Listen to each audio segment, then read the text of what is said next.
Find other great podcasts like this one at podmoth.network. Welcome to the Brutal, Bizarre, and Boozy podcast. I'm Deklan, the son. And I'm Jane, the mom. This is the podcast where we talk about brutal crimes, bizarre occurrences, and get you drunk with cocktails themed around one of our stories. To lighten things up, we'd like to end our time with a chaser. Please keep in mind some of our stories might be upsetting to young or sensitive ears. We love hearing from our listeners, so feel free to contact us by email or social media. You can find our contact info in the show notes for this episode. If you'd like to support us through Patreon, you can find us there at Brutal, Bizarre, and Boozy Podcast, or use the link in our show notes. Working can be such a drag, but it's a necessary evil. What better way to combat the woes of the working world than to commiserate with your fellow man? I'm Jay. And I'm Kay. And we're the hosts of Fuck My Work Life, a comedy podcast where we share people's stories from the workplace. Whether they're funny, weird, scary, or just plain messed up, they're always entertaining and may leave you thinking you don't have it so bad after all. Available on all major podcast platforms. Give us a listen. Your sanity may just depend on it. Hey, what are you up to? Oh, hi. I'm listening to this awesome podcast. Ooh, I love finding awesome new podcasts. What is it about? Well, it's about a bunch of things.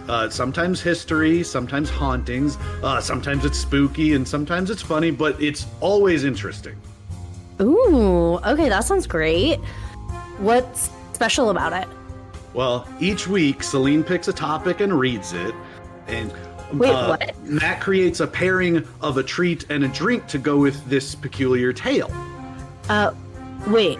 And they talk about it, and they joke about it. Hold on. And sometimes they have guests and have even more fun. Wait a second. What? That's our podcast. Yeah, you're right. Why are you listening to our podcast? Well, you know, we're heading into the long dark of winter, and that can make some people feel kind of isolated, and listening to Peculiar Pairings is a great way to feel like you're hanging out with good friends at the push of a button. Well, that actually sounds really nice. Kind of sounds like everyone should be listening to Peculiar Pairings. You know, I couldn't agree more. So if this sounds like it's piqued your interest, you should search Peculiar Pairings podcast on your favorite podcasting platform today. Yeah, we're everywhere. Come check it out. Find us. We're there. Welcome back, everybody. Thank you for joining us today for this episode. Yes, thank you. Yeah. Before we get started, I wanted to read a recent Apple Podcast review that was left for us. Really nice from, the name is Lil Pyro Girl. And it's a 5-star review saying, great duo, enjoyed the quick take on true crime. Great job. So thank you to Lil Pyro Girl, whoever you are. Yeah, I thank hope you. you're watching fires from afar and not starting them yourself. But if you are, hey, be safe about it. No judgment. So Declan, what story are you going to be telling us about today? I'm going to be talking about Ötzi the Iceman. Ötzi the Iceman. Okay. Yeah, it's a weird story. But what are you going to be telling us about today, Mom? I'm going to be talking about one of the things that we love to bring up. Keep your damn mouth shut. If you do something, keep your mouth shut. Some guy snitching on himself? Yes, exactly. Okay, great. It was a pretty common nasty theme. Yeah, it's a pretty nasty crime, but again, keep your mouth shut. And to go along with this story, I found the Southern Baptist cocktail. And that's a little redundant. You think? So I don't think Southern Baptist is Mormon, right? Or no, Southern. It's like the Baptist religion, but from the South.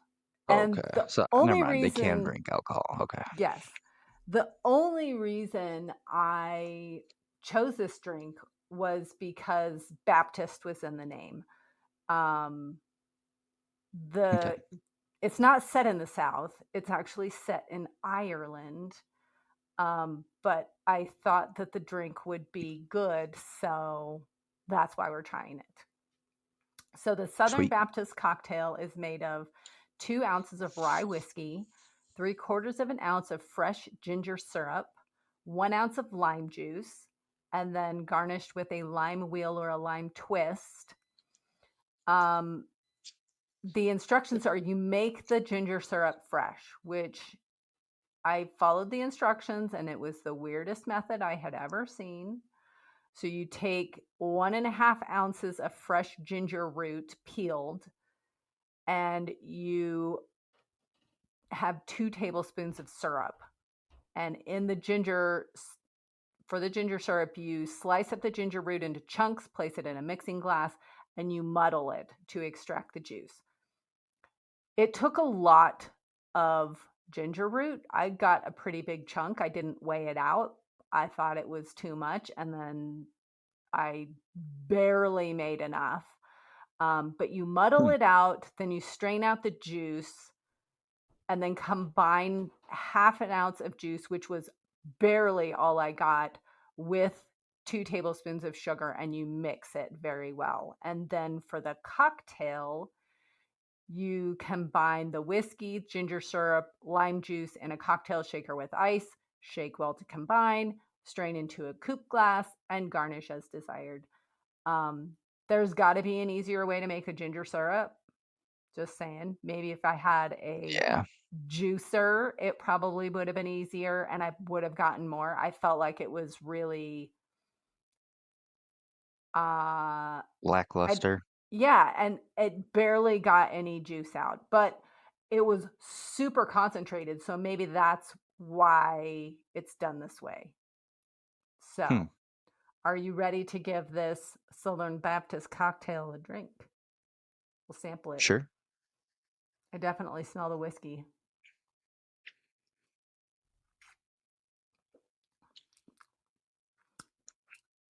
Okay. I taste no ginger until just taste whiskey. it's like 30 seconds in from my sip, and I finally taste a little ginger. You get like a little bit of burn from I don't know if the burn's from the ginger or the liquor. Could be It's both. like a little spice in it. Yeah. It's okay. It's all right. It's not great. But I would have thought that the ginger would have been really strong based on how it was Because that's made. it's a strong ingredient. Like, when you're eating ginger. Oh, for sure. I think you could make the ginger syrup by making a simple syrup with ginger in it while you were, like steeping the ginger root in the syrup. Might take longer, but you might get more. I don't know. It's meh. It's not gingery enough. It's not as gingery as I thought it would be, so that kind of bums me out. Oh well. I'm still going to drink it. Yeah. We made it. Gotta drink it.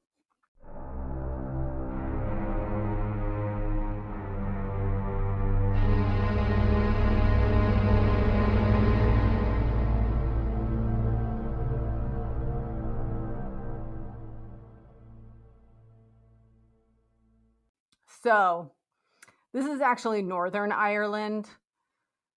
So, the only reason I chose the drink was because the people in the story were Baptist in religion, and that is how they met. So, thus the Southern Baptist, even though it's Northern Ireland. I know, I get it. It's fine.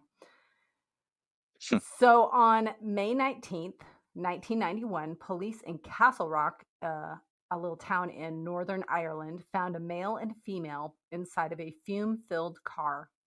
The woman was identified as Leslie Howell. She was 31 years old. The male in the car was Trevor Buchanan, and he was 32 years old. The car was located parked in the garage of Leslie's deceased father. By all appearances, it looked like Leslie and Trevor had died in a suicide pact, and police proceeded to investigate based on that idea. The following year, a coroner's court ruled that the cause of death for Leslie and Trevor was carbon monoxide poisoning. So, how did Leslie and Trevor know each other, and why would they die together? That is the question. So there's a little bit of backstory involved here. Leslie was married to a local dentist named Colin Howell, and they had 4 children. Trevor was married to a woman named Hazel Buchanan, and they had 2 children together. It turns out that the spouses, Colin and Hazel, had been having an affair. Great. Yes. So they soon started, Colin was very active in their church, their Baptist church, and Hazel was the Sunday school teacher, and that is how they met. They soon started spending some time together with church and the children's activities because they both had children, so they were doing some stuff together. It eventually evolved into an affair.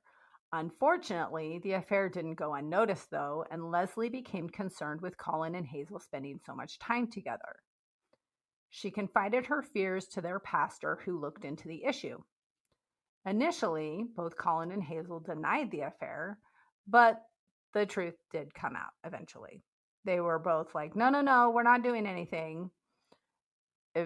However, that didn't last very long, and Hazel finally was like, okay, yes, we're having an emotional affair, but that's it. Which was, I'm sure, a big fat lie, Yeah. huge lie. They'd been having a physical affair as well. Both Leslie and Trevor were upset to learn that they'd been cheated on, as any spouse typically most is. people would. Yeah. Yeah. Nobody likes to get cheated on. It's not nice. Don't do shit like that. Trevor was emotionally upset. He was pretty upset, but Leslie was a little bit more upset, and she ended up overdosing on some sleeping pills. Thankfully, she recovered in the hospital. They got her in time. Both couples chose to do hard work, and they decided to stick with their marriages. They went through counseling through the church, and also just getting some general assistance through the church. Both couples were still in the church. They were still active in the church, but they made arrangements so that they weren't at services together. So one would go to a different time service. One couple would go to different, things, and they would all go through counseling somewhat together. Leslie and Trevor formed a friendship, attempting to console each other after their spouse's deceit. And I don't mean they were consoling each other physically. They just were like, hey, we both got fucked over, so let's be friends, kind of thing. They didn't do anything, inappropriate. And Colin and Hazel's affair was over. They said, we're done. That lasted a couple of months.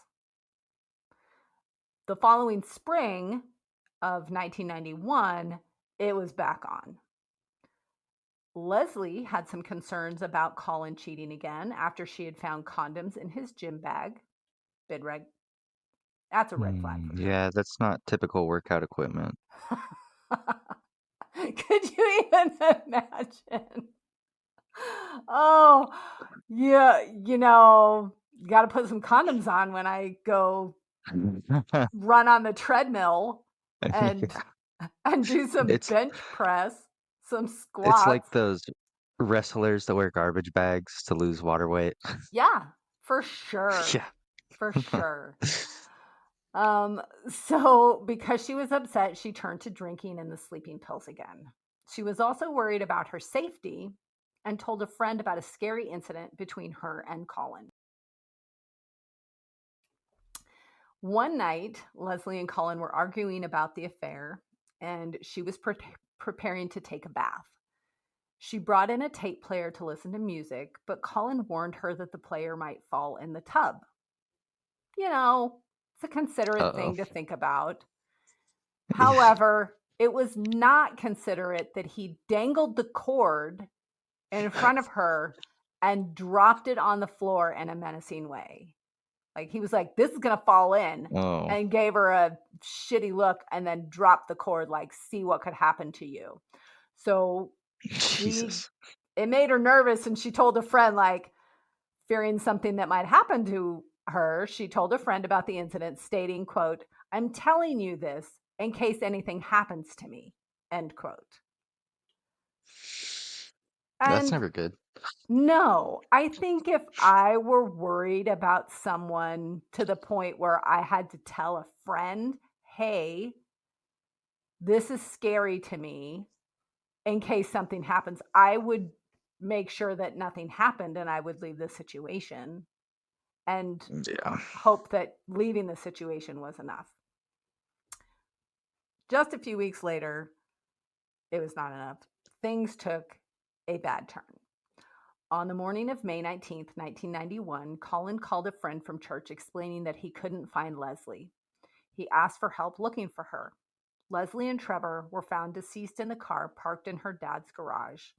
Based on Leslie's previous OD on sleeping pills and Trevor's despair about their spouse's affair, it wasn't a hard stretch to think that they had taken their own lives.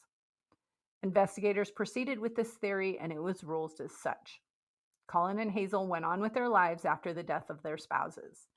They continued their relationship for about 5 years, but in the long run, they didn't stay together.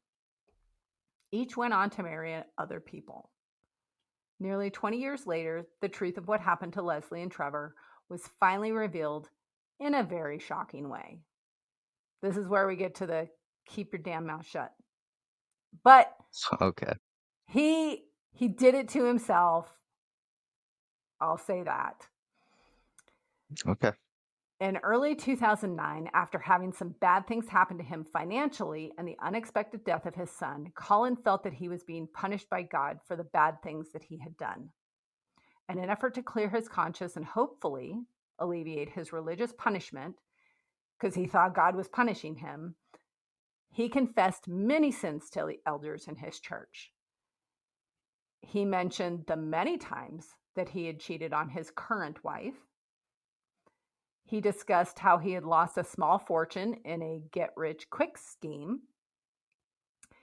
He stepped up the confession and admitted to sexually assaulting many of his patients when they were sedated for dental procedures. Oh, good silence. Right. Which I don't think anybody knew about. I think that was like, damn. Wow. Okay. But the biggest part of his confession was that he had killed Leslie and Trevor back in 1991 and had staged the entire scene to look like a double suicide. He explained how he had done the whole thing. So he had connected a hose to the exhaust of his car, and he brought it inside. He laid the hose next to Leslie while she slept on the couch. Although she woke up briefly, he covered her head with a blanket until she stopped breathing. He then placed her body in the trunk of his car along with his bicycle. Colin drove to Hazel's house and proceeded to kill Trevor in the same fashion that he had done to Leslie. He completed the scene by driving the bodies in his car to Leslie's deceased father's house and parked it in the garage. Leslie's body was left in the trunk with several photos placed around her, like family photos of her and her husband, and to That's make weird. it look like she had wanted the pictures by her when she died because she was committing suicide. That's fishy. Yeah. Trevor's body was staged in the driver's seat and the car was left running. Colin rode his bike home, and the following morning he called his church friend and provided a note that he claimed Leslie had left overnight when she left. Remember, he woke up and he said, oh, my wife is gone. I got to call my friend and ask him to look for her. And, oh, by the way, she left a suicide note. The apparent suicide note was one that she had actually written and left several months before when she had taken the OD of sleeping pills. So she had written a note that time saying, we'll let this be our little secret if I don't die. And he kept the note. That's dumb. Yeah, he kept the note so that he could use it in the future, which he did. Colin asked the friend to check Leslie's father's house. And upon first inspection, he didn't find anything, but he didn't check the garage. So he went there, didn't see anything, called Colin, who was like, nope, nobody's there. Colin waited a couple hours and said, can you go back and check the house again? And the guy was like, oh, okay. Not weird at all. So this time, the second time, the friend brought a police officer with him, and that's when they found the car and the bodies in the garage. Everything lined up nice and neat, and the investigation was closed a few months later. When Hazel was questioned about the incident, she claimed that the whole plan was Colin's idea. She was like, I didn't want nothing to do with this. This was all on him, but I just went along with it. She said that Colin had provided her with sleeping pills to ensure that Trevor wouldn't wake up during the murder, basically. She stated that Colin had control of her and that she was in fear of him. Colin was charged with the murders in February of 2009, almost 20 years later, and he pleaded guilty. He was sentenced to life in prison with a minimum term of 21 years. Hazel went to trial and was convicted in 2011. She was sentenced to prison with a minimum of 18 years. Ultimately, the case had been closed for a long time. Colin and Hazel would have gotten away with the whole thing, but Colin's guilt got the better of him, and he sang like a canary and tattled on himself. And that is why they are now in jail. Because no one was looking at them. The case had been closed. It was done. This guy, they had 100% gotten away with it. So I don't know how many times we have said, keep your mouth shut. But it's usually under different circumstances. I mean, he wanted to get caught. He wanted, in the end, he wanted the punishment for his crimes because he thought he was being punished by God. He's gonna go to hell if he didn't. Instead, he just went to jail. Right? Yeah. Well, all the bad things that happened to him, he was like, I got to confess all this shit and then maybe God will stop punishing me. And now the justice system gets to punish him. And which, I don't know. So weird. Would you rather be punished by God or by your peers? That's a good question. Yeah.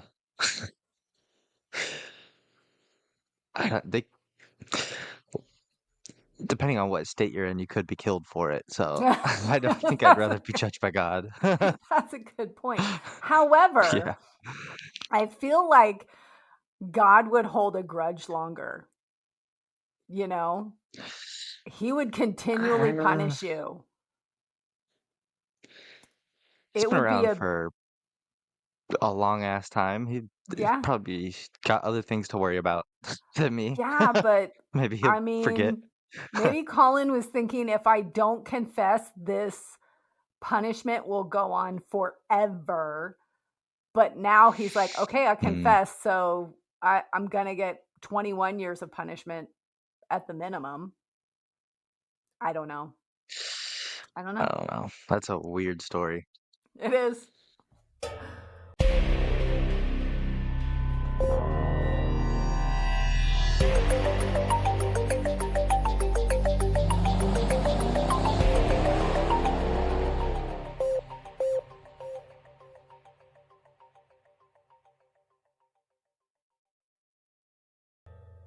Tell us about your Iceman. Okay. Okay, Ötzi the Iceman. In September of 1991, some tourists hiking in the Ötztal Alps happened upon something strange. Frozen in the ice was a body. The hikers, thinking it was a fairly fresh body, decided to alert the rangers that managed the park. When they arrived, they found a body that was frozen in the ice up to its torso. The rangers brought a pneumatic drill to break free the ice, but had to give up due to bad weather coming in.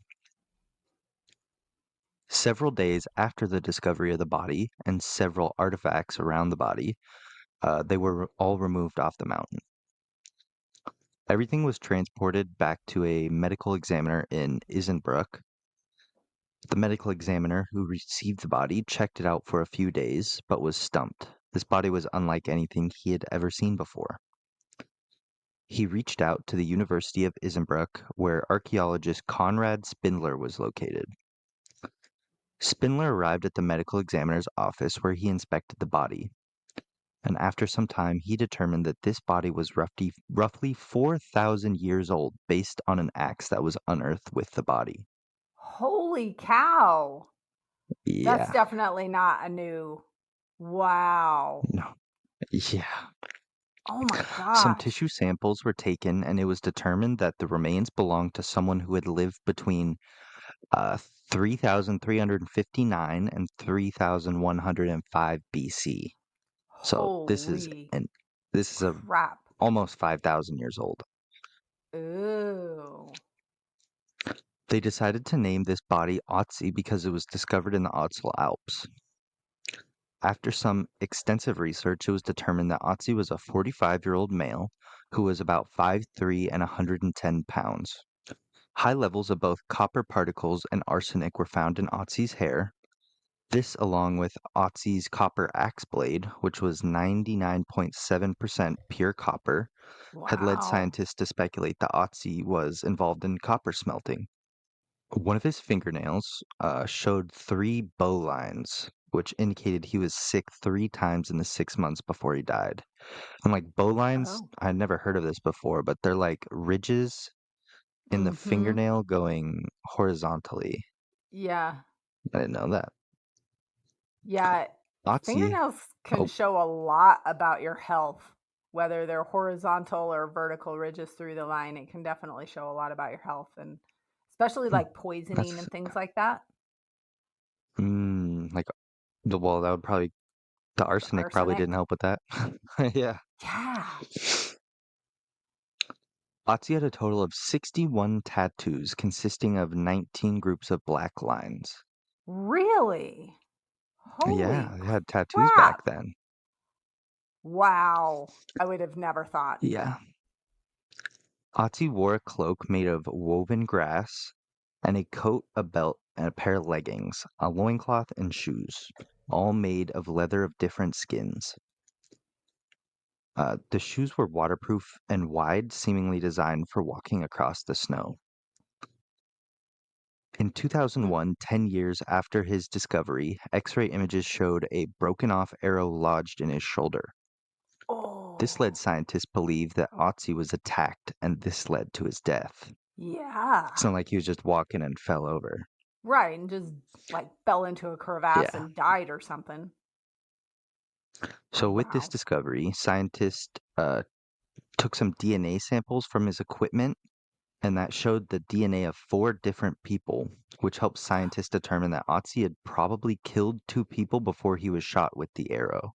Oh, he was fighting. Yeah. But this isn't where the weirdness ends. Rainier Hen, one of the first people to touch Ötzi while he was still frozen in the ice, was killed in a car accident while on his way to give a speech about the discovery of Ötzi. No. Now, I wouldn't be talking about this if it was just one person that died randomly, but No. Ötzi seems to have a grudge about being unearthed. Oh, shit. Yeah. Okay. Kurt Fritz, who accompanied Hen to the body, died in an avalanche. Fritz was a very experienced mountaineer and was with a large hiking group. Fritz was the only person in the group that was hit by the avalanche. No. Yes. Okay. Yeah. So I was going to say, well, being in an avalanche wouldn't necessarily surprise me because he was hiking around in the Alps, and in order to be hit by an avalanche, you have to be like gotta a be in the hiker in mountain. the snow and Yeah. stuff. So, I mean, eventually, not a big surprise. However, if you're the only one in a large party, yeah, that's a weird sign. Yeah, it's a little weird. So a Ugh. few months after Fritz's death, Austrian journalist Rainier Hotzel, who was the first person to document Ötzi, died from a brain tumor only months after releasing a documentary with the footage he captured. Konrad Spindler, the archaeologist that first examined Ötzi and determined his age, died from multiple sclerosis. Tom Okay. Loy, who helped run a DNA test, was found dead in his home from natural causes, but was a healthy man. So it was a kind of a shock that he was dead. But the weirdest death of them all was the one of the tourist who discovered Ötzi. Helmut Simon was found dead in 2004, almost exactly where Ötzi was found. He had fallen in a crazy blizzard and was found frozen. What? Yeah. No. Okay. Yeah, bunch of weird shit. Why? Like, okay, I you know, most people have heard about the, if you're digging up the pyramids and you're opening the tombs, Mummy's that's curse. bad luck. It's cursed, exactly. Mummy's curse. Yeah. I get that because they were, you don't want to go digging up somebody's like intended burial, Somebody's but shit. Yeah. you'd think that Ötzi would be like okay with it because he didn't probably want to die on that mountain getting, dead by an arrow after he'd killed a couple people and was. Yeah. Wow, that's wild. Super weird. Because I had So, heard of Ötzi, but I didn't know that a bunch of people who found him died weirdly. yeah. Ötzi. Yeah, Okay, so super bizarre. I guess just leave bodies alone. Let sleeping dogs lie. I Yeah. don't want nothing to do with that. Oh my. It would be very Holy cool to cow. discover a frozen caveman, but not if it's gonna come back and curse me. Right. No, I'm good. Have you ever seen the Yeah. movie With Brendan with Fraser, yeah. I think it's Iceman. I think that's. I think you're Let me right. look it up. That's what I think of when I hear about, completely unrealistic, but funny movie. It's not like Yeah. an epic movie, but it's still funny. I haven't seen it in a I don't long, think long that time. movie's called Iceman. I don't know. Whatever. It's a good movie. You guys should It's a good all go movie. check it out. But you have a Yeah. chaser for us, Mom?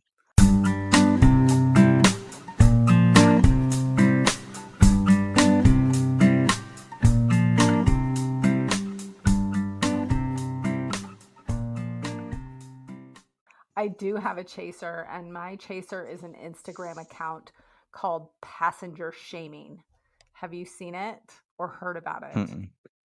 It's basically where people take videos of other people doing weird or horrible things on airplanes. I would think Oh, the no. ones that I've seen are airplanes, but I think it could be any like public transportation, mass public transportation thing, but airplanes. And so things like taking their shoes and socks off and putting their feet on the top of their seat, which are then hanging over somebody's head, doing yoga in the aisle and getting in the way of. It's just doing weird shit. So it's kind of funny. If you don't want to be quote unquote shamed on Instagram, don't do weird shit on airplanes or public transportation. Or if you're going to, don't be offended that somebody's posted you doing weird shit. So I found the name of that movie. It's Encino Man. Oh, yes, yes, yes. Encino Yeah. Man. It's pretty I can't funny remember if little we watched comedy that movie. together. I think Yeah, we we made did. you watch that when we Yeah. were on our kick of you have to watch weird shit that we did when we were kids. Yeah, I guess I'll put that as my chase. I'll do a two-part because I got another Brendan Fraser movie. Let's Oh, see. Okay, so that movie, Encino Man, that's a really good watch. And if you like that, then you should check out Blast from the Past with Brendan Fraser. that is He also good. that movie's so funny. I watched it again recently and it's really good. But basically, what is it, the Cold War that they're hiding in the bunker from? There's like a Yeah, nuclear threat or something, and they're worried about like nuclear fallout and things like that, yeah. which So they go into a bunker and could the still nuclear happen. fallout never happens. So they just stay in the bunker for like Right. 20, 30 years. And they start venturing out into the world and everything's changed because it went down in like the 60s and now it's the 80s or something that they came back up. Yeah. Yeah, it's a good watch. It's pretty funny. And the dad is fantastic. Yeah. And he's Christopher good in Walken. everything. Yeah. Christopher Walken is good in anything and everything, I think. Yeah. Same with Brendan Fraser. I don't think I've seen something he did that I didn't like. Right. Yeah. Yeah. Yeah. Those are good chasers. Yeah. I think that just about wraps us up too. It does. Thanks for listening to us and hanging out with us, everybody. We appreciate it. Yeah. Love you, Mom. Love you too, bud. Bye. Bye. Hey, friends. Thank you for supporting our podcast. Please share our show with your brutal and bizarre friends. Give us a boozy follow on your favorite podcast platform. If you're feeling extra generous, we'd appreciate a 5-star rating or review as well. But maybe do that sober so all the letters are in the right place. You can find all our contact information in the show notes. We love hearing from you, and if you're interested in helping us stock the bar for our future boozy episodes, you can find our Patreon link in the show notes as well.